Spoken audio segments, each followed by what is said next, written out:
बताओ। सर 13, 14 और 15। अच्छा,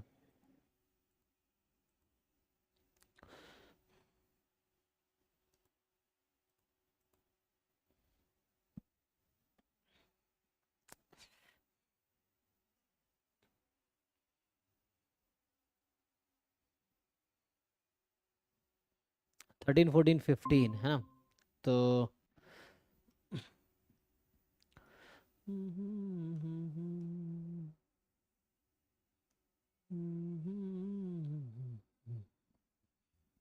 देखो, तो ये क्या कहना चाह रहा है सर कि इसमें चैट जीपीटी कुछ ट्रंक्टेड डिस्ट्रीब्यूशन फिर पता नहीं ऐसे कुछ टर्म दिखा के फिर कुछ कर रहा था वो।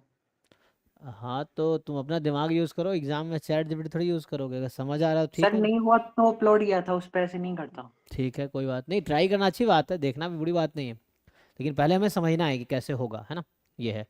तो यहाँ पे कह रहा है Y one Y two Y N I I D random sample है साइज एन का from a distribution with density function ये दे रखा है आपको 2 alpha square upon Y cube, जब Y more than equal to alpha है, ठीक, जीरो अदरवाइज। तो पूछ क्या रहा है, अल्फा अननोन है, Y I ith order statistics, then M L E क्या होगा। तो एम एल ई कैसे निकालते, तुम्हें याद है, इसका लाइक्लीहुड फंक्शन लिखेंगे, यहाँ अल्फा पैरामीटर है। तो एम एल ई क्या होगा, लाइक्लीहुड फंक्शन ये होगा। सो ये आएगा product of i from 1 to n 2 alpha square upon y i whole cube. और ध्यान से यहाँ वाई सपोर्ट जो है पैरामीटर पे डिपेंड कर रहा है, तो इसका मतलब है कि अल्फा लिख देता हूँ, alpha is less than equal to Y I. तो इसका मतलब हुआ कि अल्फा हर वाई आई से छोटा है, तो अल्फा उसके मिनिमम से छोटा होगा, तो फर्स्ट ऑर्डर स्टैटिस्टिक है छोटा होगा। तो फाइनली जो लाइक्लीहुड फंक्शन आपका आएगा 2 अल्फा स्क्वायर की पावर एन, यहाँ आएगा प्रोडक्ट ऑफ वाई आई का होल क्यूब। और अल्फा की वैल्यू, अल्फा कहाँ से स्टार्ट है, अल्फा कुछ लिखा नहीं है, यहाँ लिखा है अल्फा मोर देन जीरो है। तो इसका मतलब अल्फा जीरो से वाई वन के बीच है। अब मैं तुमसे ये पूछूं कि ये फंक्शन अल्फा के रिस्पेक्ट में इंक्रीजिंग है या डिक्रीजिंग है, इसको अगर मैं अल्फा के रिस्पेक्ट में डिफरेंशिएट करूं तो क्या होगा, पॉजिटिव आएगा निगेटिव आएगा। तो अगर तुम एल डैश अल्फा निकालोगे ये पॉजिटिव आएगा for all alpha belongs to zero to first order statistics. अब मुझे ये बताओ, कोई इंक्रीजिंग फंक्शन है तो किस पॉइंट पे मैक्सिमम वैल्यू देगी, what is the point of maxima. तो ये मैक्सिमम इंक्रीजिंग फंक्शन है ना, तो increasing sir y function one पे। है ना, ऐसा है, मान लो जीरो पे लगभग जीरो है ना, तो यहाँ से जीरो से वाई वन, तो ये वाई वन पे जो डोमेन का जो लास्ट पॉइंट है उस पे लार्जेस्ट वैल्यू मिलेगी। तो यहाँ एम एल ई आ जाएगा फर्स्ट ऑर्डर स्टैटिस्टिक्स। तो जो M L E of alpha होगा वो आपका फर्स्ट ऑर्डर स्टैटिस्टिक्स होगा, ठीक है, ये आ जाएगा।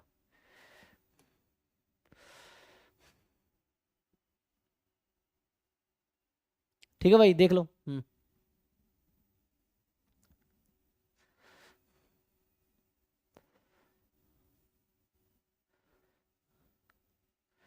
ओके है, तो नाउ, जी सर हो गया। ठीक है ना, हाँ। सो नेक्स्ट क्वेश्चन जो आपका है 13 के बाद 14। तो 14 कह रहा है क्या कि y1 y2 yn plus one be a random sample from normal theta comma one, ठीक है, population. So normal theta one से है, इफ वाई बार ये है, टी आपके पास ये है, हाँ, then for estimating this.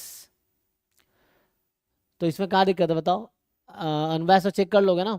So expectation of y बार वही आएगा जो सैंपल का है, सो ये थीटा आएगा। Expectation of y bar plus Y N plus one upon two है, तो 1/2 थीटा प्लस थीटा, तो ये तो थीटा आ जाएगा। तो अनबैस एस्टिमेटर दोनों हैं, अच्छा वो वाई बार की जरूरत नहीं थी ना, ठीक है, तो हमें टी की बात करना है। सो टी अनबैस तो है, तो अनबैस्ड है, तो ये तो बायस्ड वाला आउट हो जाएगा, ठीक है। अब कंसिस्टेंट चेक करना है कि टी कंसिस्टेंट है कि नहीं है। तो होता क्या है यहाँ पे कि ये जो वाई एन प्लस वन से कोई फर्क नहीं पड़ेगा, वाई एन जो वाई एन प्लस वन है वो आइडेंटिकली डिस्ट्रीब्यूटेड है वाई वन के, ठीक है। तो यहां से होगा क्या, Y bar converges in probability to E of Y जो कि आएगा थीटा। तो जो Y bar plus Y N plus one है ना, single random variable will not converge in probability to theta, ठीक है ना। तो इसका मतलब ये है, तो मैं कैसे लिख के बताऊं, तो इसका मीन वेरिएंस निकालो कितना आएगा, मीन तो जीरो, वेरिएंस कितना आएगा इसका। अच्छा ऐसे निकाल देता हूँ चलो। तो देखो अभी हमने अनबायस दिखा रखा है, मैं तुमसे पूछ रहा हूँ ये जो टी है, ई ऑफ टी तो अभी निकाला था मैंने, एक्सपेक्टेशन ऑफ टी आपको मिला है थीटा, और वेरिएंस ऑफ टी अगर आप निकालोगे तो क्या आएगा। So if you find variance of T, so 1/4 बाहर, अच्छा ये इंडिपेंडेंट तो है नहीं तो कोवेरियंस निकालना पड़ेगा, मेनली इसका मुझे लिमिट लेना है एक्चुअली, ठीक है। तो वाई बार का आएगा सिग्मा स्क्वायर बाई, है ना, variance sigma square by n, और इसका आएगा 1। अब बनता है इन दोनों का कोवेरियंस, तो इन दोनों के बीच का कोवेरियंस कितना आएगा, सम है ना, तो दोनों इंडिपेंडेंट तो है नहीं, तो यहाँ पे आएगा 1/n। अच्छा वो तो इंडिपेंडेंट ही है क्योंकि ये तो इन दोनों में, यहाँ yn+1 तो है ही नहीं, तो इंडिपेंडेंट तो है ही, तो ये 0 हो जाएगा। तो कहने का मतलब ये आ गया, तो इसकी लिमिट लगा लो, है ना। अभी तुम्हारा ये बनेगा, इसमें तुम लगाओ limit n tends to infinity पे कहाँ जाएगी, so this will converge to 1/4 as n tends to infinity. लेकिन तुम्हें पता होगा कि अगर t कंसिस्टेंट एस्टिमेटर है तो क्या होता है, ऐसा होना चाहिए, है ना। सो इफ, अच्छा यहाँ पे 1y है ना, तो वो 0 पे तो नहीं जा रहा है, तो थ्योरम फेल हो रहा है, लेकिन इसका मतलब ये है कि थ्योरम फेल्स हेयर, तो कंसिस्टेंट तो नहीं होगा, ठीक है ना।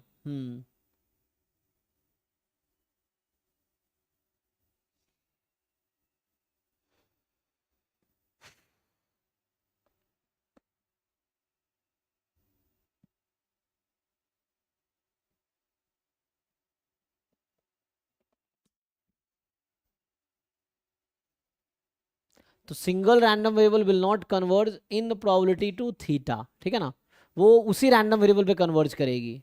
तो इसका मतलब है, हम्म, तो थीटा पे कन्वर्ज तो नहीं करेगी, है ना, क्योंकि थीटा पे कन्वर्ज कब करती है, जब डीजेनरेट होता, but is not degenerate here, और नाइदर दे, है ना, आर फंक्शन ऑफ एक्स। तो इसका मतलब ये है कि ये दो गलत है, कहना मतलब ये है मेरा कि ये जो तुम्हारे पास है ना टी दे रखा है, T will not converge in probability to theta, y, because yn+1 will not converge in probability, अगर ऐसा होता तभी ऐसा हो सकता था, क्योंकि ये थीटा पे जाएगा और ये थीटा पे नहीं जाएगा, तो थीटा तो आना नहीं है एट दैट, तो इसलिए कंसिस्टेंट नहीं है, अनबायस्ड है। एक मिनट,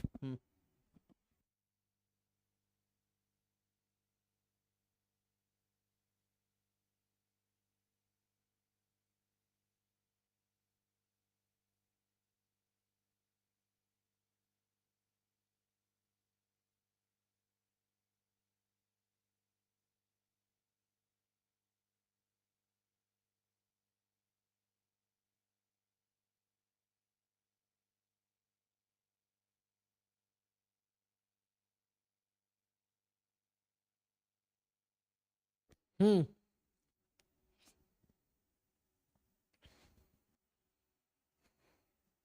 ओके, सो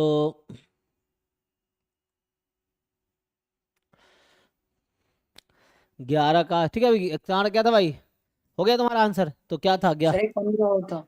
हाँ 15 में क्या है कि 15 कह रहा है आपको कि x1 x2 xn be a random sample from normal θ1, the lower bound for the variance of unbiased estimator। तो CRLV निकालना आता है, ये तो बहुत बेसिक क्वेश्चन है भाई, ये सब क्यों नहीं आ रहा, तुम्हें फॉर्मूला नहीं पता है इसका क्या होता है, इसका तो तुम्हें बेसिक नहीं पता है इसका, ये सब फॉर्मूला लिखाए थे ना, यही तो निकालना है, आई थीटा, ये कैलकुलेट करना आता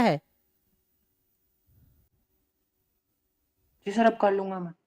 है ना, वेरिएंस ऑफ एक्स बार, चूंकि एक्स बार ना यूएम भी यू ही होता है इसमें, तो इसका ये वेरिएंस 1/n आएगा, ये भी 1/n ही आएगा, ठीक है ना। कब, मतलब ये बोलना चाह रहा हूँ कि ये तो फॉर्मूला है जी थीटा के लिए, मैं ये बोलना चाह रहा हूँ कि तुम CRLV निकालोगे थीटा का तो 1/n ही आएगा, क्योंकि एक्स बार का जो यूएम भी है वो अटेन करता है क्रैमर लोअर बाउंड को, तो ये 1/n हो जाएगा, ठीक है।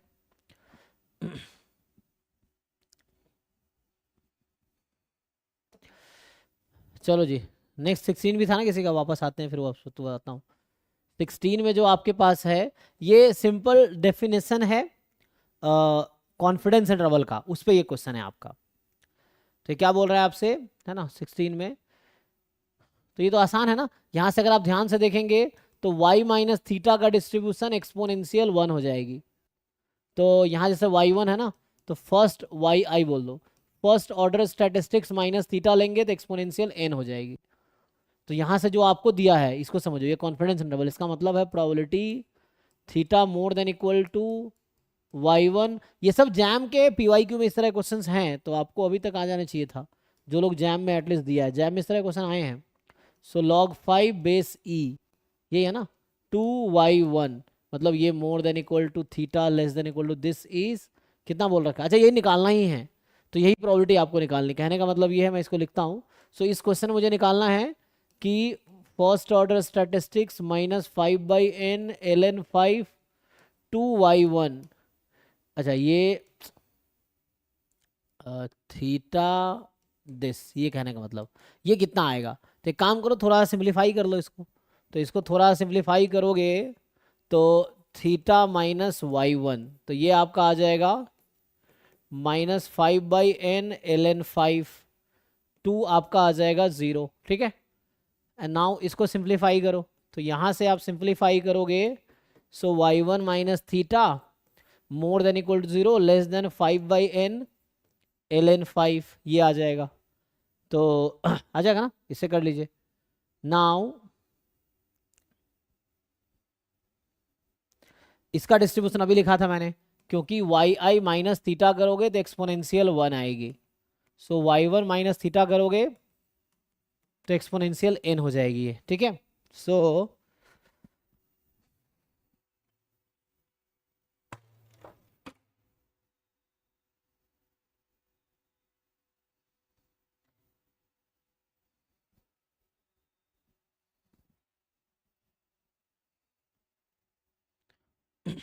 ठीक है, सो यहाँ से क्या आंसर मिलेगा आपको,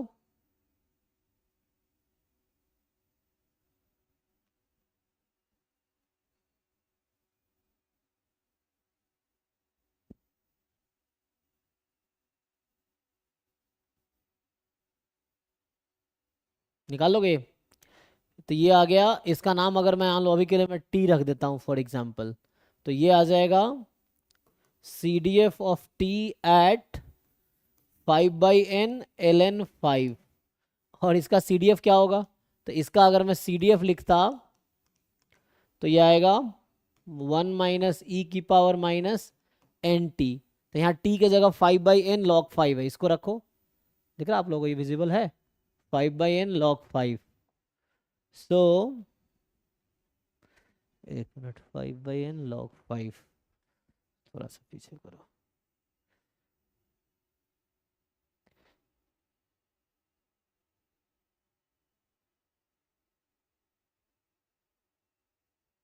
ठीक है देखो। तो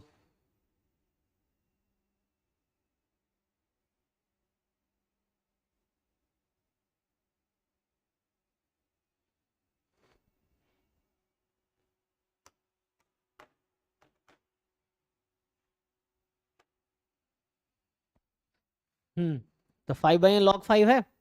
अब इसको थोड़ा सिंप्लीफाई कर लो, मतलब कहने का मतलब इसका आंसर निकालो, सही है।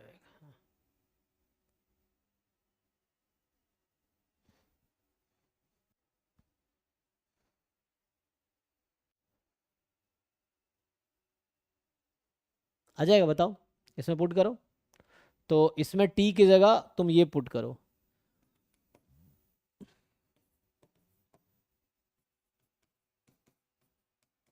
ये आ जाएगा, एन एन कट जाएगा। सो 5 उधर चला गया। सो यहाँ तो बहुत वैसा आंसर आ रहा है, देख लो सही लिखा मैंने, 5 था। ओ 2/n ln 5 ना, 2/n नॉट 5/n, कहाँ गया ये, 2/n था ना, बता भी नहीं रहा, 2/n। तो यहाँ से 2/n, तो ये 2/n, तो ये है 2/n, तो 5 स्क्वायर हो जाएगा, तो e की पावर माइनस ln 5 स्क्वायर। तो फाइनली 1 माइनस 1 लॉग ई कट जाएगा, तो 1/25। सो 24/25 जो कि 96/100, तो 96%, ठीक है देख लो। सो आंसर आया 96%।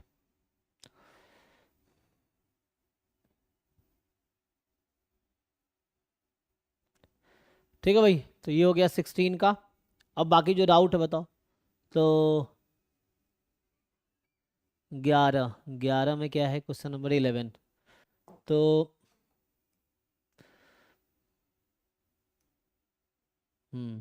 ये आप पूछ रहे हैं कि in the likelihood ratio test which of the following is true about the test statistics lambda x।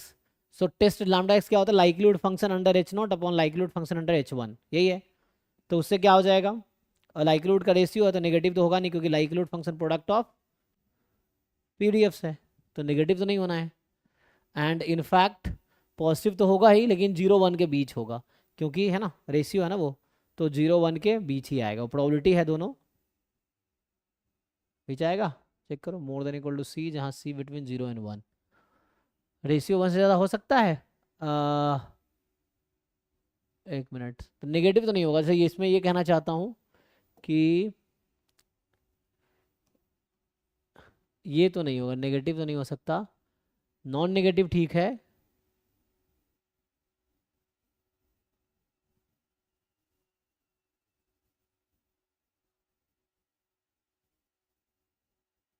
तो under H not upon under पूरा पैरामीटर स्पेस पे होता है ना, तो अंडर एच नॉट और पूरा पैरामीटर स्पेस पे।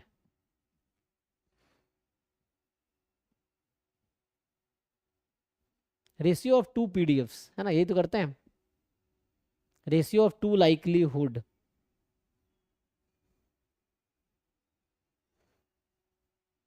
तो 1 रेस्ट्रिक्टेड होना आई थिंक जरूरी है। जैसे मोर देन 1 हो ऐसा जरूरी नहीं है, ये तो गलत ही है। सो मोर देन 1 होना जरूरी नहीं है, नॉन नेगेटिव होगा इसकी गारंटी है। अब सोचना है कि क्या लेस देन 1 ही होगा, ये जरूरी है। अ,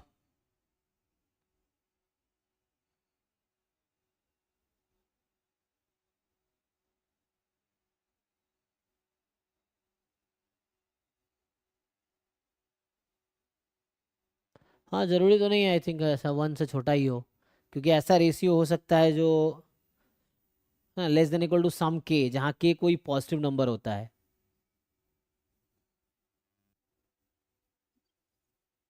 ठीक है, फर्स्ट ही होगा ना, फर्स्ट ही होना चाहिए, तो ये होना चाहिए। ठीक है, और क्या डाउट है जी, पहला क्वेश्चन। सर इस वाले क्वेश्चन में ना की में माइनस किया हुआ है, मतलब पता नहीं कौन सा होगा। कौन से वाले में? 11th क्वेश्चन में हाँ, क्या लगा है?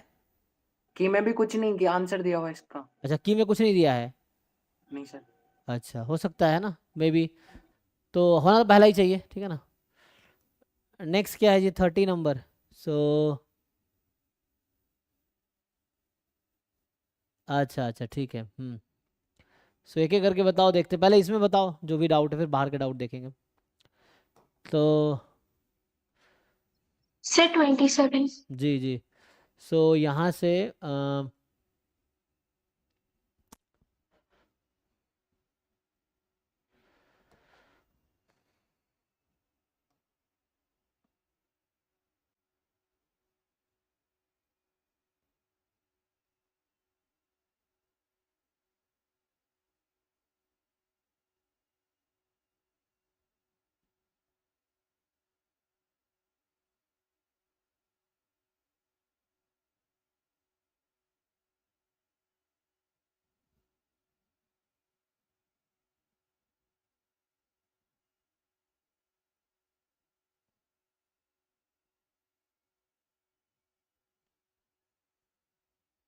सो random sample of size n is drawn from the population with the PDF, दे दिया आपको 2x upon theta square.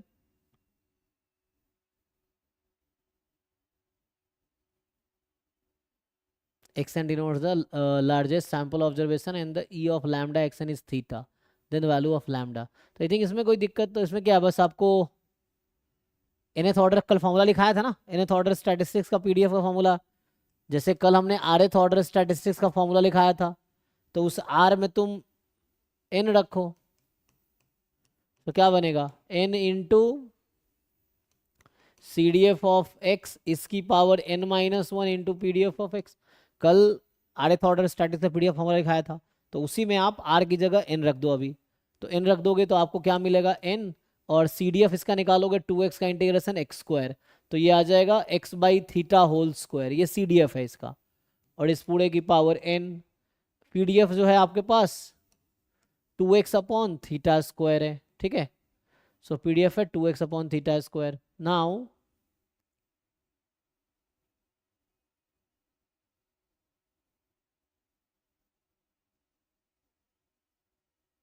Done.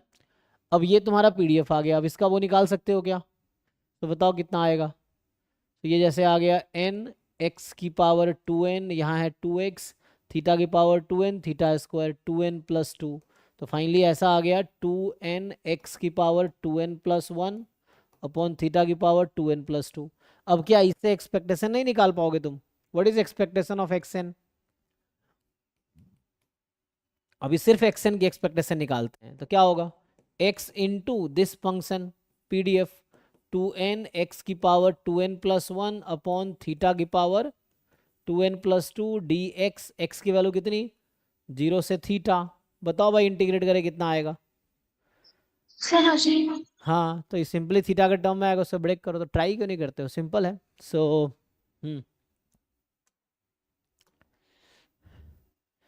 Next बताइए जी। 27 हो गया ना, अब आगे क्या था, 38। सो ये आपसे कह रहा है 38 में, 38 ही है।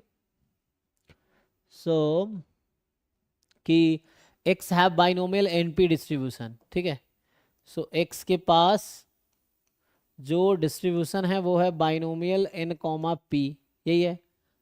And the maximum likelihood estimator of x by n is, so MLE of x by n,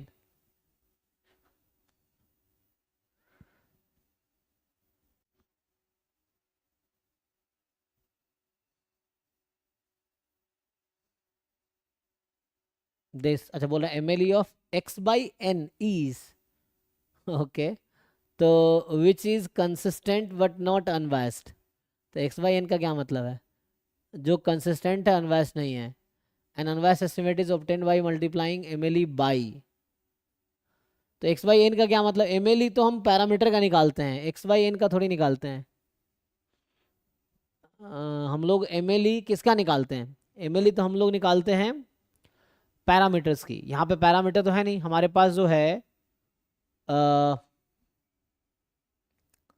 ये तो पैरामीटर थोड़ी है, यहाँ थीटा होना चाहिए, थीटा बाई एन अगर बोलता कुछ समझ आता है।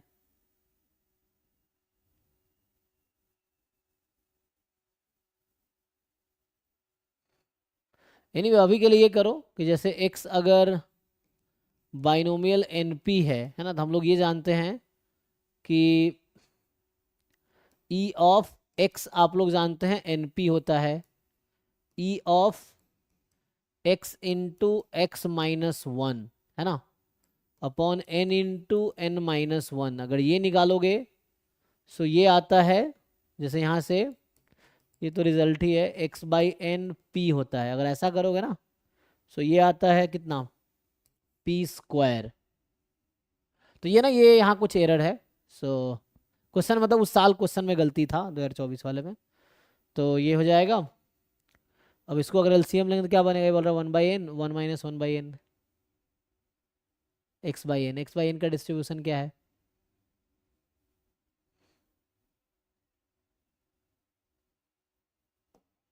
या मैं अगर ऐसे बात करूं,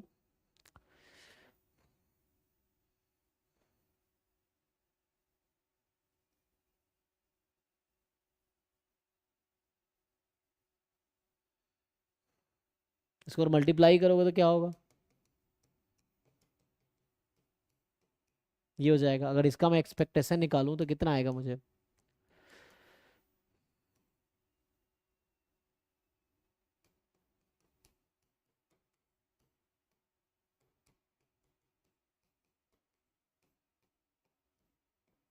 ये आ जाएगा।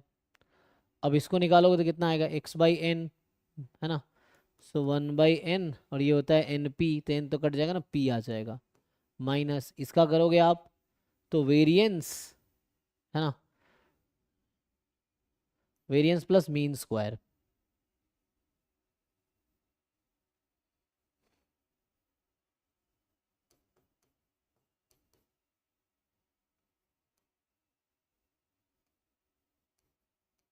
वेरिएंस प्लस मीन स्क्वायर, ये एक साथ रहेगा और ये 1/n को मैंने बाहर कर दिया है। इसको सिंप्लीफाई कर लो, क्या आता है। सो मुझे लग रहा है इससे कोई क्वेश्चन में मिस्टेक है, लेकिन फिर भी ट्राई करके देखता हूँ। तो यहाँ से आ जाएगा p/n माइनस, इसको मल्टीप्लाई करोगे तो अभी रहने दो, np minus np square plus n square p square upon n square, और यहाँ से आएगा n क्यूब। यहाँ से क्या आना है, कुछ आना है, एलसीएम भी ले लेंगे तो कुछ होगा। So I think n square p square cut जाएगा, देखो क्या बनता है।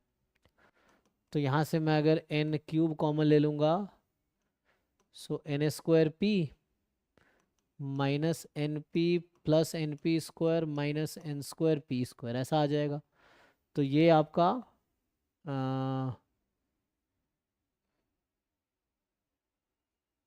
तो कुछ कंफ्यूज तो नहीं हो रहा।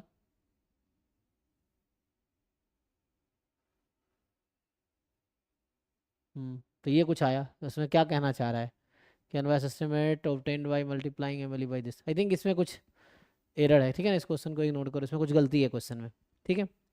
और क्वेश्चन है जो पूछना हो इसमें।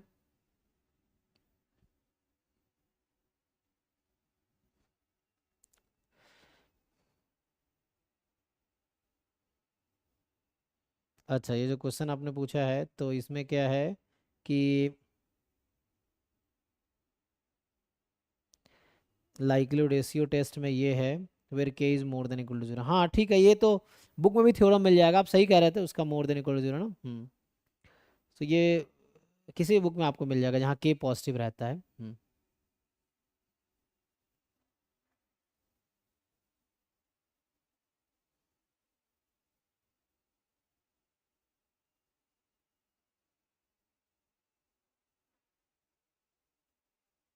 ठीक है जी,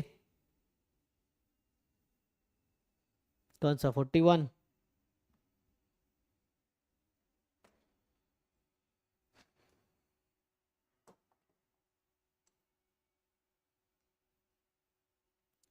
में है कि the round of error to the 2 decimal places has uniform distribution on interval this. The probability that absolute error in the sum 1000 number is less than 2. Okay. So I think मुझे ऐसा लग रहा है कि x1, x2, x100, ठीक है, ये सब यूनिफॉर्म माइनस 0.05 से 0.05 है, ठीक।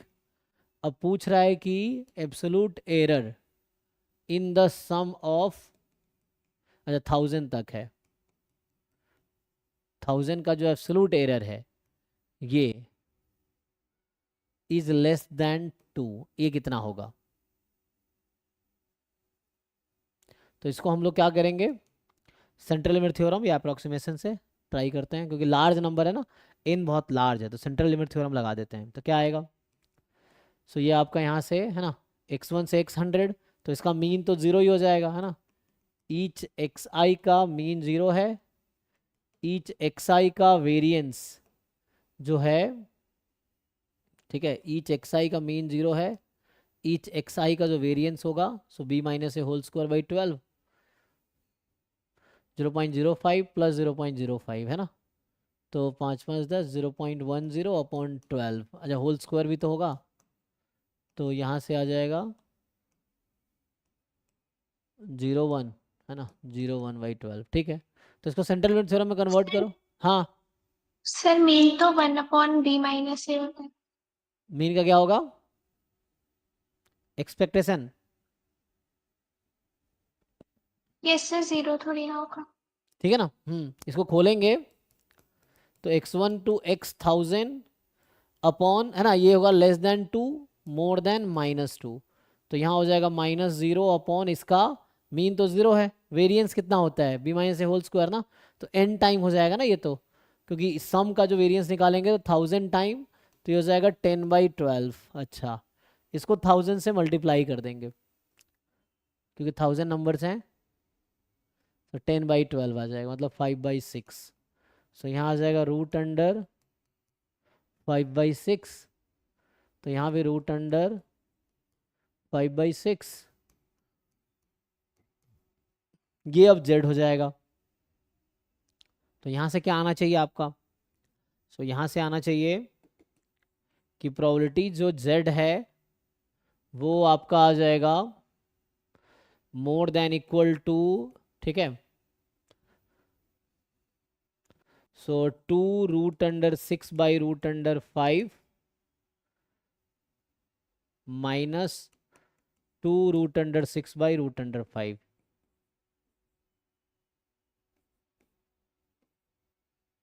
लेकिन ये कैलकुलेटर से देखो कितना आ रहा है अप्रोक्सीमेटली, 2√6/√5 कितना आएगा कैलकुलेटर से, तो ये -a to a है ना, तो ये जैसे हो जाता ना, जैसे नॉर्मल ग्राफ बना है -a to a की प्रोबेबिलिटी, ठीक है, तो इस बीच की प्रोबेबिलिटी कितनी होती है, phi of a minus phi of minus a, जो कि हो जाती है 2 टाइम फाई ऑफ 2√6/√5 -1, यही आ जाएगी।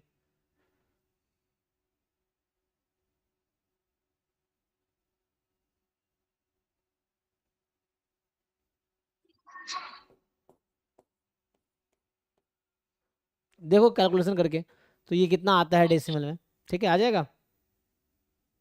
तो इससे जो भी कैलकुलेटर से इसको होगा ना देख लो, तो या तो ये आएगा या ये आएगा, ये दोनों तो नहीं लग रहा है, या तो ये दोनों में से कोई एक आएगा, जो भी आता है ये 2 पॉइंट समथिंग नहीं आएगा, 1.96 टाइप का ही आएगा, नहीं 2 से ज़्यादा आएगा ना, सॉरी, तो 2 से ज़्यादा ही आएगा, √6 ज़्यादा है ना, तो ये आएगा 3 वाला आएगा, है ना। ये तुम कैलकुलेटर से देख लो कितना आता है, या जस्ट रफली √6 वैल्यू पता है ना, √5 है ना, √2 1.414, √3 सर 1.732। ये तो 2.19 आएगा। अच्छा 2.19 आएगा ना, ठीक है ना, तो ये थर्ड सही है, ठीक है, थर्ड ऑप्शन सेंटर थ्योरम हो गया जी। और कुछ है इसमें, ये जो नेक्स्ट असाइनमेंट खोलूंगा मैं टेस्टिंग वाला,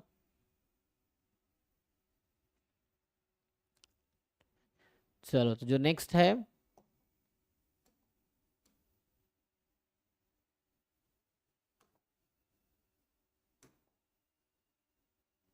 इसका बताओ, इसमें अगर ट्राई करके आए हो तो, ये है